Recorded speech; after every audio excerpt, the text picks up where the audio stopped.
My guest on the show today is the amazing Lindsay Liu, who is currently co-founder and CEO of Super. We're going to talk a lot about what Super is. I'm going to give you all a hint. It's in the prop tech space. Previously an executive at multiple companies focusing on growth, and we're going to talk about what that is. She's an active real estate investor, and that is actually how I know Lindsay. We do some real estate investing together. I have a great respect for what she does in all the areas, and I just want to thank you so much for being on. Thanks, Lindsay. Thanks for being here. Thanks for having me. Excited to be here today. Yes. All right, we got a lot to talk about. So, Lindsay, you're the second person on this podcast that I've had on that I know at all, which is an interesting thing as a podcaster, because you're like, well, I kind of know some things we could talk about, or I could, for people that just come in through like PR, like I don't know them at all. So I have so many questions for you that we've never talked about, but we're going to stick a little bit to the agenda that we put together. So, Lindsay, let's start with your background. So we know that now, well, actually, first things first, tell us just a little bit about Super to kick off so people know what Super is. Absolutely. So at Super, what we're doing is we're creating the operating system for buildings. Essentially, what that means is it is a software platform for residential real estate management. We're focusing on residential buildings and mostly multifamily buildings. So think condos, co-ops, HOAs. Excellent. We're going to get a lot more into that. And it is a technology platform. We're going to get into that. So let's talk a little bit about your career. It's always so interesting when I meet entrepreneurs who have worked at some big companies, worked at some small companies, everything in between. Then you end up starting your own thing. So talk to us a little bit about your path, what led you here. And in that, I'd love to hear, what has you interested in real estate? Great questions. One thing that I have really been reflecting on is it feels like every experience that I have had leading up to actually taking the leap and starting my own thing has been this amazing training ground for doing it. So I really feel like I am coming into this experience really prepared in a number of ways that I'm really grateful for. So my background is in technology. I've been in and around technology companies in-house at startups on the agency and consulting side for over a decade. But I would say the common thread there is really focusing on the confluence of how brand, product, marketing, and sales all come together in that. And so I've worked on supporting companies with their growth, with launching new products and capabilities for them, working with clients and customer partners on doing that for them. So all of that has been just this amazing kind of opportunity to have, I would say, just many reps at building companies from scratch, right? And Yeah. a lot of experience in helping those companies understand how do you actually get from not just getting the thing first into market, but actually making it successful, having repeating revenue, really focusing on the things that allow for ongoing success. Yeah, I love that. I like the idea of reps. So one of the questions I'm going to ask you later, and this is, what are some things that you know now that you wish you would have known 10 years ago? I'm sure you have all sorts of things. I always love that part of the podcast because people talk a lot about, they're like, oh man. And you can talk to almost every entrepreneur and they'll give you the same advice, but almost no entrepreneur ever takes that advice for themselves. Because you have to learn, and I think that one of the things interesting about being in business is like most people that I know in business, myself included, is like we just need to learn for ourselves, even if it's painful. Regardless of the advice, it's just the way the humans, we're stubborn and we like to think we know it all, and then we learn over time and get better and do all that. So, It's Lindsay, so true. I think that yeah, learning through experience is probably the best way to make it stick. And just one other thing on the background side of things is yeah, I've always had side hustles going on. So whether that yep, was, this hobby in real estate investing and having a few different investments in a small portfolio I've managed, but even really random things, a number of years ago, my partner and I launched a food business. mm, And each of those experiences, you learn so much. And I think it gives you the confidence to then say, okay, I know how to make an incorporation. I know how to file corporate taxes. I know how to do all of the things that I think sometimes become the deterrents for people in starting their Hmm. own thing. And so it just gives you that extra level of comfort. And you're like, I can figure this out. I've got this. Yeah. And the benefit for those of us who really hate all that stuff is we have somebody that does it for us, takes care of all the administrative stuff. That is not stuff I enjoy at all. So let's talk about prop tech, property technology companies. We've had Tim Malazzo, who's a CEO of StackSource, on this podcast. They focus specifically on commercial real estate financing. So you can think of them as a lending tree, if people are familiar with lending tree, but for commercial financing only. So it's considered prop tech, but what you're doing is very different. So walk us through prop tech and like what you've seen, the trends, and when you decided to get into it. So you're here now. Yeah, so the real estate space is really interesting because, obviously it's so massive and broad in a number of ways. And I think that's actually one of the things that's so exciting about this space is there are so many problems to be solved, and there's so many ways that technology can help to solve them that haven't even, I think are yet to be explored. I think, when you think about prop tech broadly, you can think about insurance solutions, you can think about financing solutions, you can think about the rental market and leasing and the sales side of things. And that's actually one of the things that, I'll just quickly say from a company building perspective, making sure that we really understand the problem that we're solving Mm-hmm. and how we are going to be excellent at solving that slice of what we're doing is really, really critical because there are so many things and so many ways that you can tackle it. I think the other part of it is real estate is it's a very tangible physical thing, right? These are physical assets. They require human effort and human care to be able to be maintained and built and loved and lived in, right?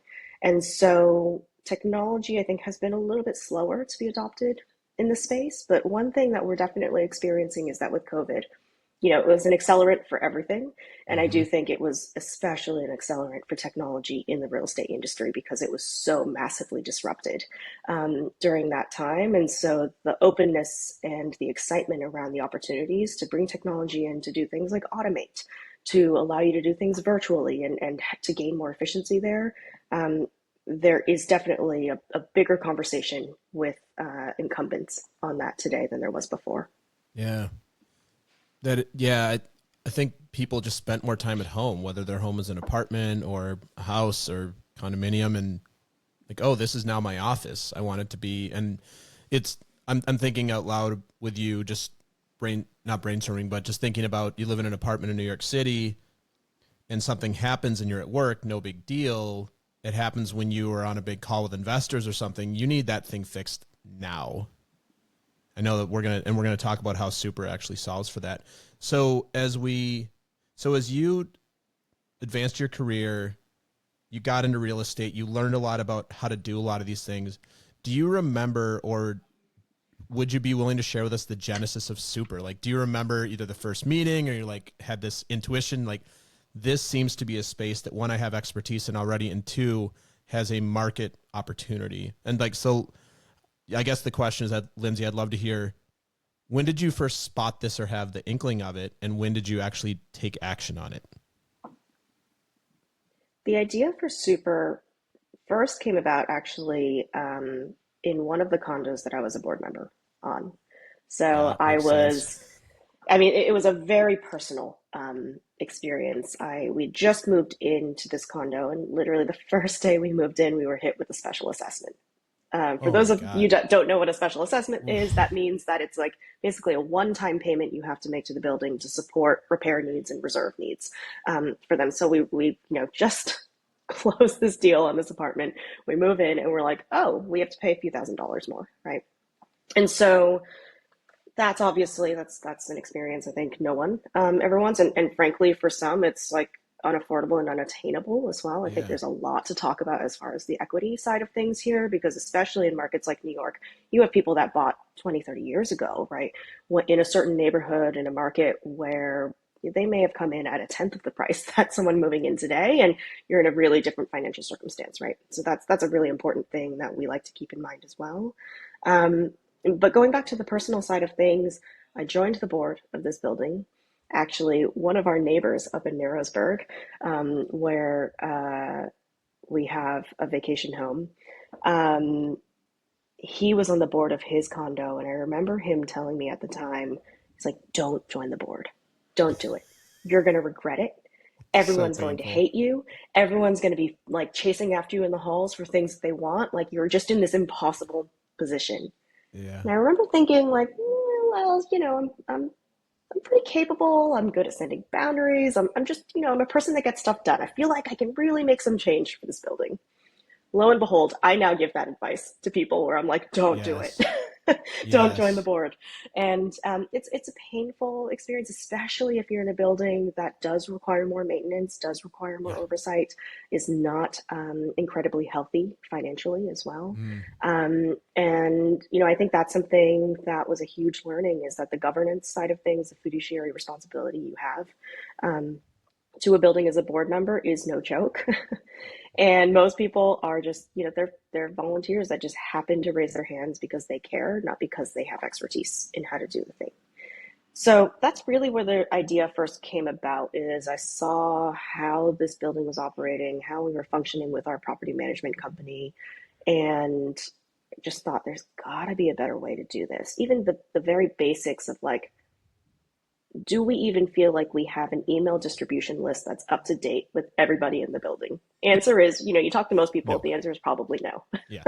And so, there's a lot of low hanging fruit here to fix. And it took a few years of kind of observing a little bit more and really thinking about it before I thought, it's time to make the leap. Uh, let's make something real with this. Yeah. Very cool. I want to talk about super as what you do, but one of the things that I find fascinating, and I know the audience will as well, is to talk about how you run the company. You have some pretty unique, innovative, and very modern ways that you run Super. So, Lindsay, I'd love if you would share with us your overarching philosophy as the founder and CEO, co-founder and CEO, and then what are some of the unique things that you've put in place with your team that that the audience may want to consider for themselves if they're also thinking about starting something or they're starting something or anywhere in between. The operational side of things is actually something that I get really jazzed about. I know some people you're saying the admin operation side of things is a nightmare for some. Totally get that. Um, the way that we were going to build this company was something that my co-founder Vika and I sat down with and talked about deeply in the earliest days. So I think we both had good conviction that this is a problem area that needed to be solved as far as the product we were building. But it was equally important to us to make sure that this was the type of company that we both wanted to be working at the helm of, representing, and that we would be able to attract and retain equally inspired team members with. So we've thought about a number of things. We have a pretty strong point of view on a number of operational areas. I know you do. Some That's of why I'm those asking. things, I like it. some of those things are around, things that you frankly just don't hear a lot of startups at our early stage talking about, and we feel like they need to be. So, for instance, before we made our first full-time hire, we had gone out and done all of this research into how to create a compensation philosophy and a compensation framework that would be equitable and fair as we grew. We know that philosophy will need to continue to evolve over time, and certainly the framework itself will have to change over time. But we wanted something that we felt like we had grounding principles on. And we're really, really happy that we put the legwork in to do that because it has proven to be a very valuable tool for us as we are making offers, especially in this hiring climate where, frankly, in technology, most people can write their own offers these Yeah. days. And so for us having this set of grounding principles, our values expressed in a way that actually is seen through how we operate and through action was really, really important.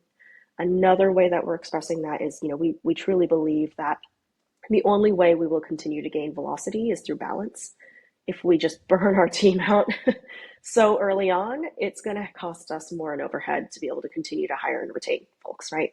And that's something that, as operators ourselves, we have to be mindful for ourselves as well. That's the only way, if we're taking care of ourselves, that's the only way we can then go on and take care of our teams and customers. And Yeah. so we implemented the 4-day work week early on. It's something that I've heard a lot of questions, people being like, so are you still doing that? Is it still working? Like, what, are you just working 32 hours a week? What's going on?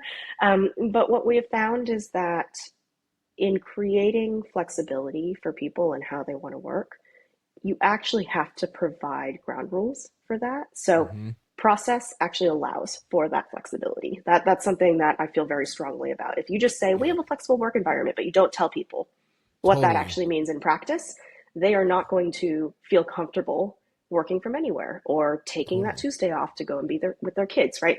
And so for us, this is about living those values through behaviors and practices and actually having norms that we've set at the company very early on for how we actually operate together.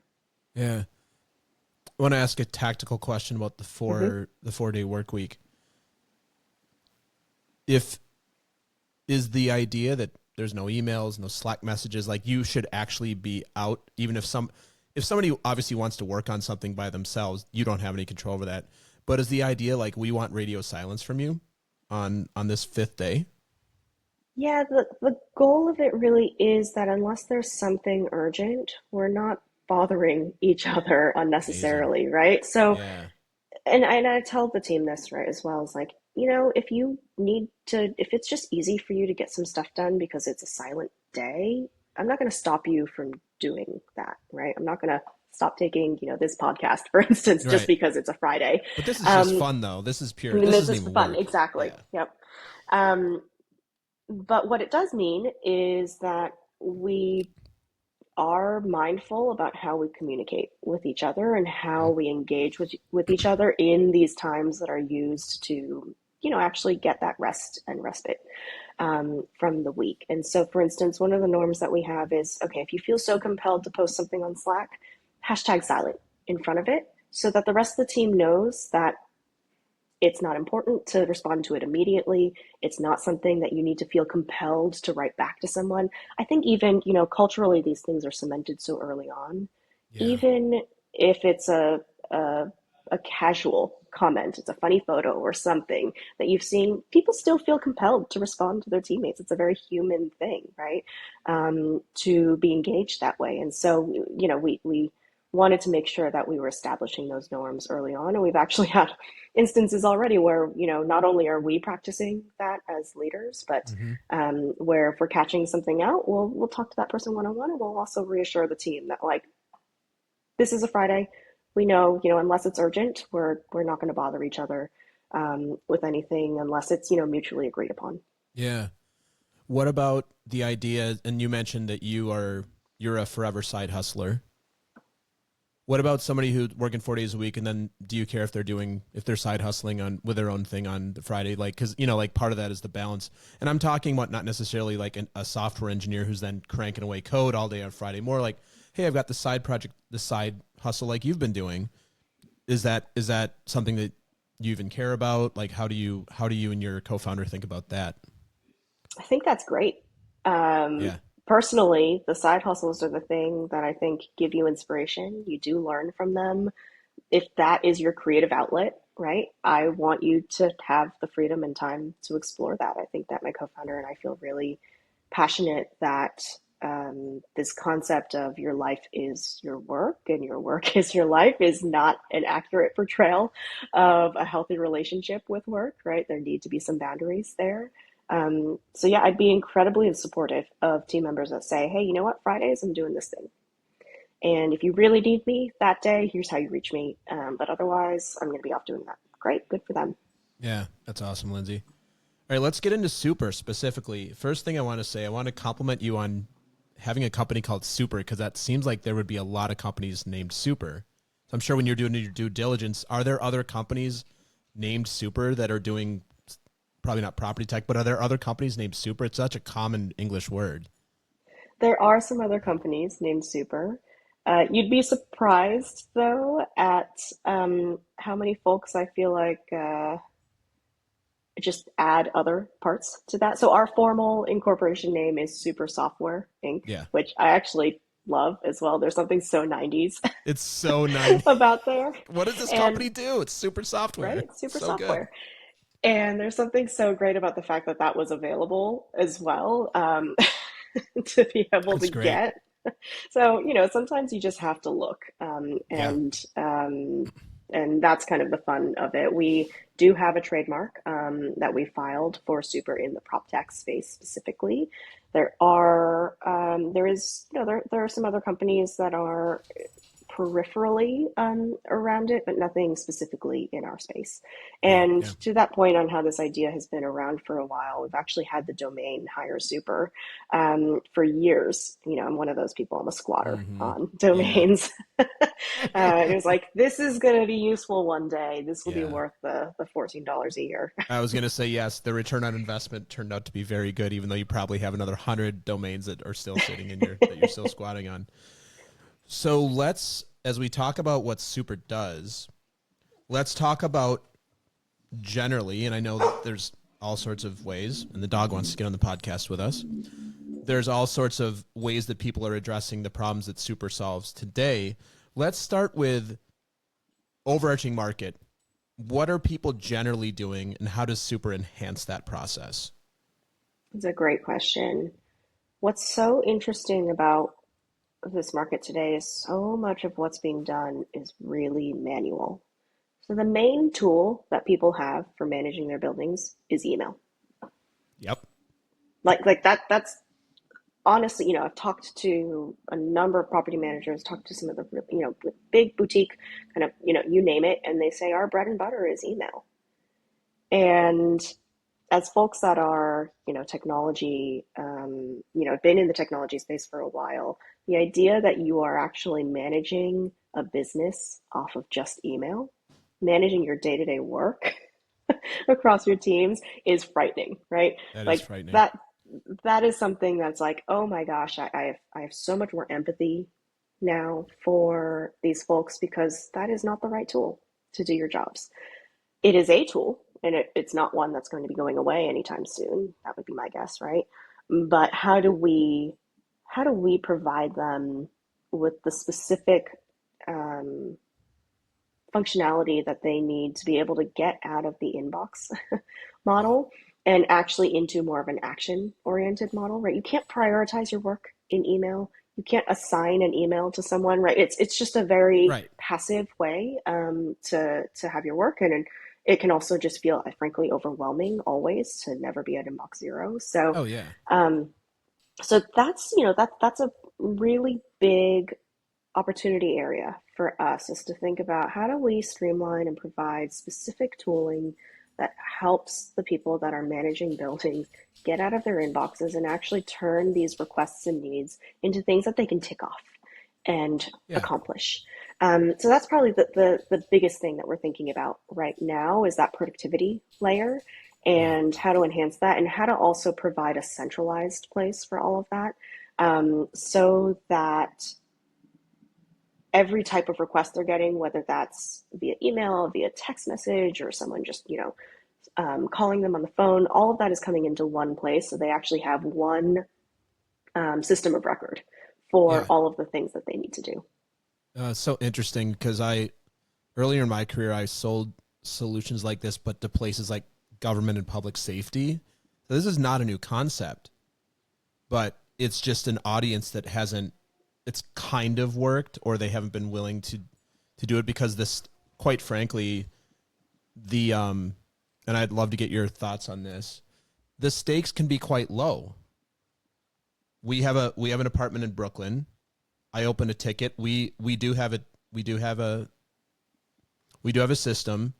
We moved there in 2010. The system hasn't changed. It's 2022. You might know what it is. We won't say the name here, but it's not good at all. It looks horrible. And you have And to log in order to create a you have ticket, to log right? in to Yeah. create a ticket, and it's just a bad system. But the thing is, regardless when that repair gets done, there's actually really no consequence to the building at the end of the day, other than I could complain. We happen to live in a building where they're very responsive, but I'm not going to move out, over one ticket or anything. So the idea is like the pain isn't high enough is what I think for a lot of buildings.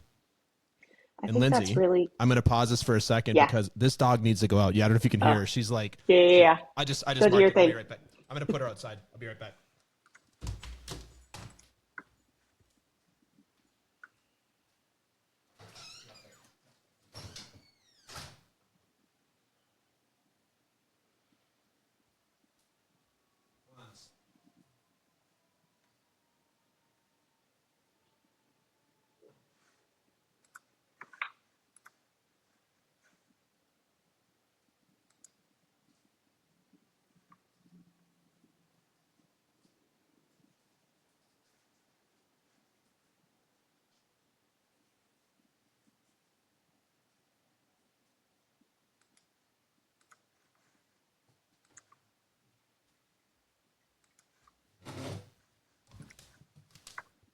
Yeah, I wasn't about to spend the next 20 minutes fighting off the dog. She's like, we have you probably haven't seen our new dog. We have a golden retriever and she's a year and a half old. She's got a lot of energy and she's like here and she's like, I'm like, no. So I just put her outside. Year and a half is still a puppy. She's still a puppy. I mean, she's adorable. Did you get her when she was baby? Oh yeah, we got her at 8 weeks. And we also have a 1.5-year-old now too. I was gonna say that's like getting another baby. People We're don't insane. know this, but Yeah. puppies are babies. They need to pee poo yeah. every hour. Yes, we're insane. Mhm. But we're insane in Narrowsburg, which is much easier to be insane at our house than it would be to be in 1,000 square feet. Got a fenced-in yard, you can just let them out, right? Yeah. All right. So I just marked that. We're good. I'm going to mark this again. I lost my train of thought. So we're talking about what people are doing. Is there anything else you want to specifically share around Super that I can ask you about? Like Yeah. Is there anything specific that you think that people listening? Because let me ask you something. I'm just thinking out loud with you here. Mm-hmm. Your customers are going to be either property management companies or the buildings themselves, right? Yep. So we live in a huge building, so we have a pretty big property management company. But the people who usually are going to get this are going to be the board a lot. Is that true? The PMs do get it as well. So for instance, I did a demo with the largest PM company in New York, and What's their name? Element, Douglas Oh, Elliman Douglas PM. Element. Yeah, that we don't use. We used to have Element, I think, but Do you not use anymore. like First Service We use or? First Service. Yeah, we switched to First Service 4 years ago. They're misery. I've not. This is all off the record, right? Yeah, no, yeah, Yeah, totally. have Yeah. not heard good things about that. And I'm guessing you're using No. Building Link. Yep. Yeah, yeah. So, the very, very interesting. I would say that the things that would be great to touch on is, I kind of alluded to it, like that whole idea of having to have a login Yeah. to even just say I have an issue. Yeah. That's something that like technology, it's like putting technology in there for the sake of technology. You know what I Yeah. mean? It's like Yeah. a very 1999 way of thinking And also about no technology. mobile app. I mean, they have an app, but it doesn't do anything. It's like, Yeah, exactly. And so there's really funny things about folks that I think that are not in the technology space that try to create technology is like they just let the tech get in the way of things. yeah, And actually, our right. goal is to make it recede.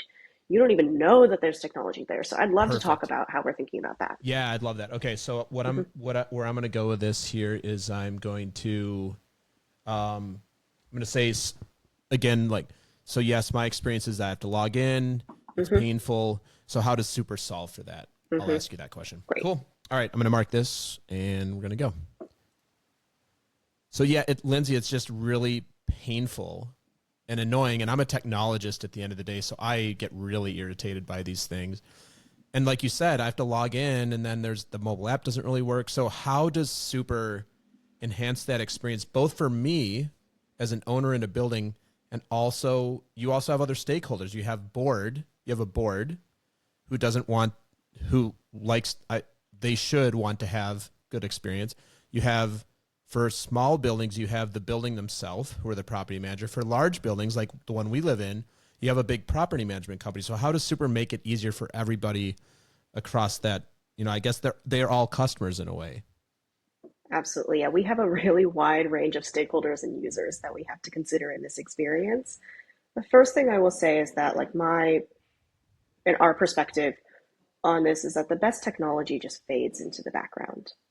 It shouldn't be Yeah. something that you feel like I'm interfacing with tech now, right? And so the way that we're thinking about and designing our entire experience is about how do we get out of the way as much as possible, and how do we help the people that are doing the work actually get out of their own way on it, right? So how do they avoid doing this repetitive manual work? How do we automate things for them?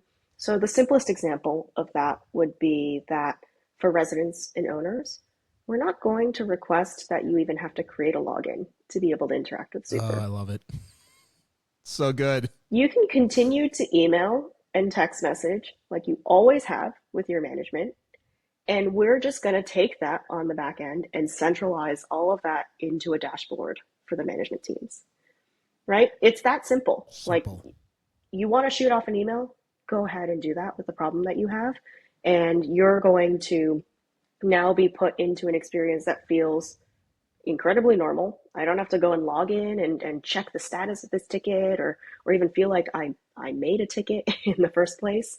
But what we'll be doing is making sure there's an accountability layer there, right? Mm. So now that it's in the platform, the property manager or the board or whoever is responsible for it can set a due date, they can assign it, they can set status updates, right? And all of that will automatically feed back. So it's a really seamless feedback loop between all of these different users and roles that are part of the building, where they shouldn't even need to feel like they have to go to this separate area just to talk to someone to get something done. Yeah, I love that. I would imagine I'm just thinking again, just relating this back to my experience of living in a large building that does a good job. The property manager, it would make his job so much easier because I'll email him, be like, hey, this thing, and then he'll email me, and he's quite responsive, but there's no real tracking there, and there's also no way. There's not really any way that there's anything auditable there other than I sent him an email. So if there is an issue and the board says, hey, this is a problem, the problem not going to go scrape his email. I mean, we haven't had any problems. He's great, but this is just it's just accountability. Like this feels like one of the last bastions where this sort of technology is needed that has been in other places for 15 or 20 years by now. Absolutely. I mean, customer service, right? That's essentially what your property manager that you talk to is. That's the field that they're in at Yeah. the end of the day. And what's interesting about all of that currently living in email is that if I'm a property management company and I have, let's say, 100 of these property managers dealing with 10 buildings each, let's say, how do I even know that they are meeting my level of service expectation if it's all happening in their inbox? I actually won't know until it's escalated to me because someone's really Right. unhappy. And Totally. that's a really unoptimal way to be functioning. I think there's so much we can be doing with just good high quality data collection that is missed right now, and Mm. these are great opportunities. And so we see our role also in helping the companies themselves to operate to the level of service expectation that they have. So for instance, Yeah. they could see what's the average response time on a PM level for each individual for the buildings that they're overseeing. And they can see if the board is responsive or not as well, because sometimes Yeah. it's not the individual's fault, right? They might have just a really Right. sluggish board that is not as functional as they need it to be. And so getting visibility into kind of what's going on allows them to be better at their jobs, but also to really understand how they're performing and ways that they can improve that performance as well. Yeah. As we, I want to make sure we glean some wisdom from you more generally before we, just an observation or something that hit me. You also, because you have that data, you can then extrapolate that data and give people industry trends. Yep.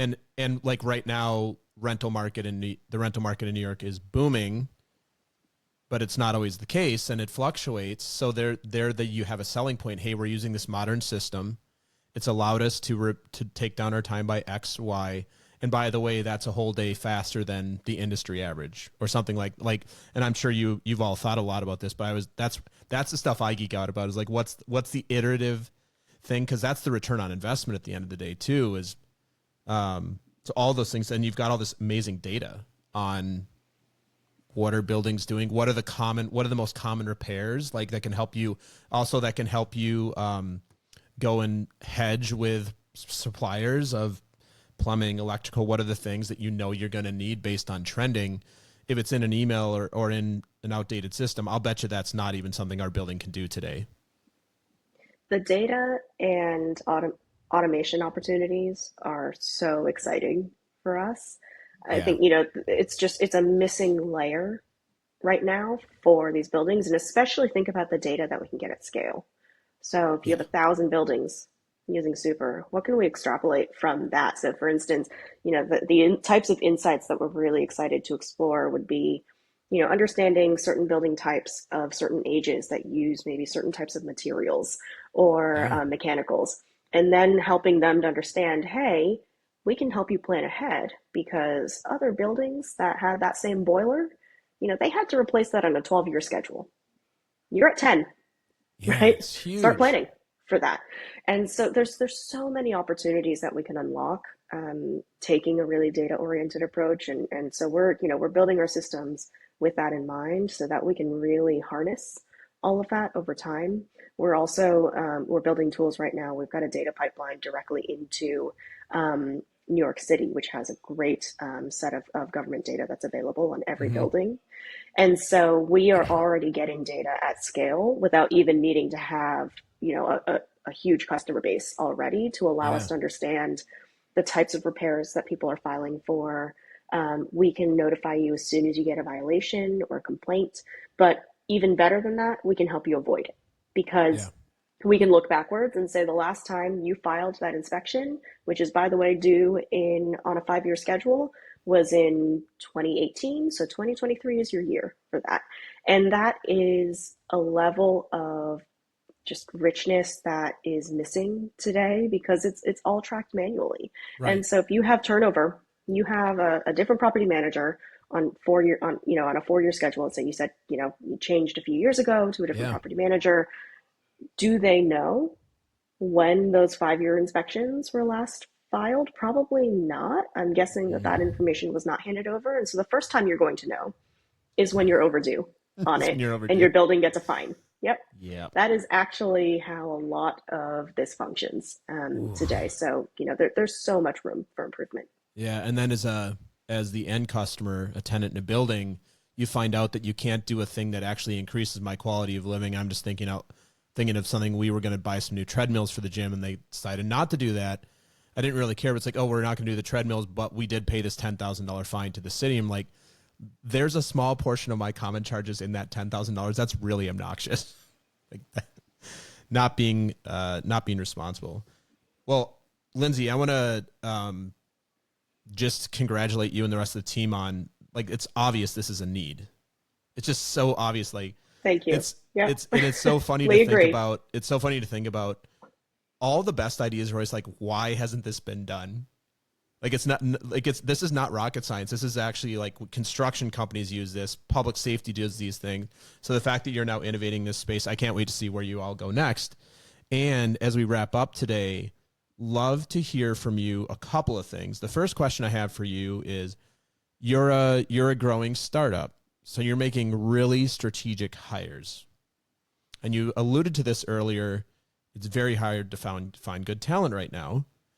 Seems that maybe that's going to be shifting a little bit here. The economy here in the beginning of June of 2022 is very, very wacky. Seems to be. And there's always opportunities for great tech people. When you're making your strategic hires, outside of them being able to do the tactical skill-based work, what are you looking for? Because it's just obvious you've created a very unique culture.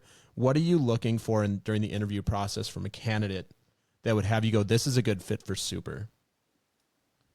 There are a few things that we're looking for, and I would say some of them are more on the capabilities side, right? And then some of them are more on the kind of the just frankly, how can they be additive? And that's Yeah. one thing, we've got this written in our values as well. We seek culture adds, not culture fits. We think that that's the way to Culture actually, adds, not culture fits. I yes, love that. Because culture fit, I think, has been frankly just a term that allows for exclusionary and biased hiring Totally. practices. Yeah. And so for us, it's about what is it, and to the earlier discussion on things like side hobbies and things, what is it that they can bring to the table that's a perspective that we would not have had otherwise? And we've talked about how broad our user base is, right? The number of profiles that are in there. The more we can bring these divergent perspectives to help us think in different ways and to stress test, the better we will be. So some of the things we're looking for are obviously on the capability side, and I would think for the stage that we're at, we're really looking more for generalists, people that are Hmm. excited to get their hands dirty in a number of things, people that are excited to explore different challenge spaces and really pick things up on the fly. That is definitely, I would say, both a mindset and a capability. We talk about growth mindset a lot Yeah. for the team. We're really looking for people that are looking to expand. Um, Over time, we will start, to get a little bit more specific and specialized. But for now, people that really like just, turning from one thing to the next and wearing a few different hats is pretty important. The other types of things we're looking for, the um, passion for our space. Certainly, I think Hmm. having that connection with this, and frankly, working in residential real estate as a general bucket area is not hard for most people to step into the shoes of, right? You're Yeah. already like, as an owner in Yeah. or as someone that's rented before, right? We all have those experiences that we can Yeah. bring to that. So, it's just making sure that folks are excited to take those experiences and to expand upon them. Yeah. The other thing that Vika and I are really, really prioritizing really is how to hire a diverse team, how to make sure that our team is very inclusive. And so, I mentioned how we are putting a number of operational processes in place. And some of the things we're thinking about, for instance, are can we really expand and hire a global team here? And how do we create processes at this early stage that allow someone that might not be a native English speaker, for Mm. instance, to really feel like they're embedded in our team and to be participating and to make sure that we don't have a culture that is not inclusive to that.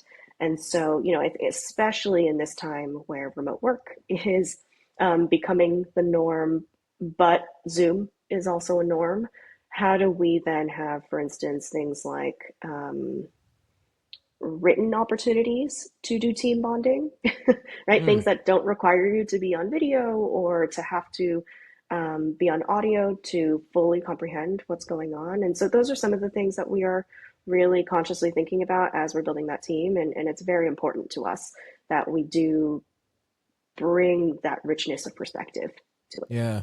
I know we're just talking to you today. Your co-founder she's not American, is she?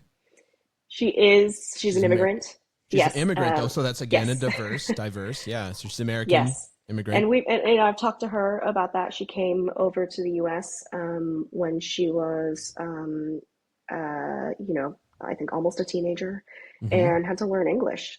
Yeah. And I think she brings so much empathy to that understanding of just the self-consciousness you can bring to a situation when it's not your native language, to just um, the barriers that can create for folks as well. And so we want to make sure that we are, again, harnessing those and turning those into opportunities to do it a little bit differently. Yeah. Very cool. All right, Lindsay. I could ask this the polite way, or I could ask it the straight up way, and I'm working on being more direct. So, what mistakes have you made that you could teach others? I'm kidding. No, really, what are some of the lessons you've learned over your career that people listening here that may want to go into, like, either work at a startup, maybe they're working at a big company because you worked for other people for quite a while. And what are some things looking back you can say, hey, that was a valuable lesson that I can use? And it doesn't have to be negative; it could be a positive thing too. But yeah, just I always like to squeeze some wisdom out of my guests. So what do you have for us? So many learnings. And that's Yeah. something that Vika and I talk about a lot, right? I think we're both um, really grateful that we're not young kids creating a company, frankly, right? We bring a number of experiences that we've personally lived through, that we've witnessed. We've worked at multiple companies. We've seen what's worked and what hasn't.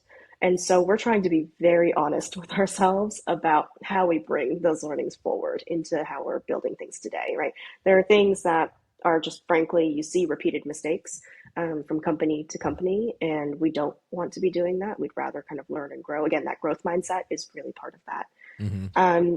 There's a couple specific answers to that. There's a lot, I think I could talk all day about the things that we're trying to learn and build off of from there. But I would say the diversity focus and that focus on equity and inclusion is certainly one of those things that we are really trying to put an early focus on. I think if you don't make that a priority early on, it's very easy to see how there are teams that are built that are pretty homogenous, or where they come from, just all people that have known each other in the past. And I can see exactly how that happens, especially in a hiring climate like today. It takes more time. It takes more effort to be able to build a team where you're being intentional about that, right? So that's certainly one area. I would say from a product perspective and how we're thinking about building this, one of the things that I'm really, really passionate about is focus. It really is about understanding what is the thing that you need to be the best at and execute very well on that. I've had the fortune of working, in the past at a company that was very narrow in its capabilities, and that was our biggest selling point. We do one set of things very, very well, and that was something, I learned that works in mysterious and magical ways when you just have a team of specialists that know what they're doing and know what the mission is. I've also seen, teams where you continue to try to expand capabilities even when you haven't nailed the thing before. And we are excited to grow our capability set, but we need to do it in a way where we're being measured about it and where it really does fit into the core of what we're doing. Yeah. You don't know if you know this, but I worked at a few startups, and the challenge of that is like the feature request hell that happens with you get a few clients and like, oh, can you do this? Can you do that? Can you do that? And then you've got this broad set of capabilities, and it like that thing's being used by that client, that thing's being used by that client, and then none of it works all that well. And anybody who's ever worked in a startup, in a technology startup, this happens straight up, right? Because you get those big clients, and then they know you're a startup, and they go, "Hey, Lindsay, we need you to do these 26 things if you want us to renew next year," and then you do them, and then half of them don't work. So I think that's a valuable lesson. And the thing I hear in that is it's always such a balance between you need to generate revenue and you want these great clients for referrals, and at the same time, when you get those clients, you know that they're going to be demanding. Yeah, and frankly, even internally, that next shiny thing syndrome, Of right, is course, real, yeah, especially with people at a startup because they're there to invent, right? They are people that right, are inherently creative. And so right, demanding that focus is certainly something, I think just being disciplined about it, right, is yeah, really important.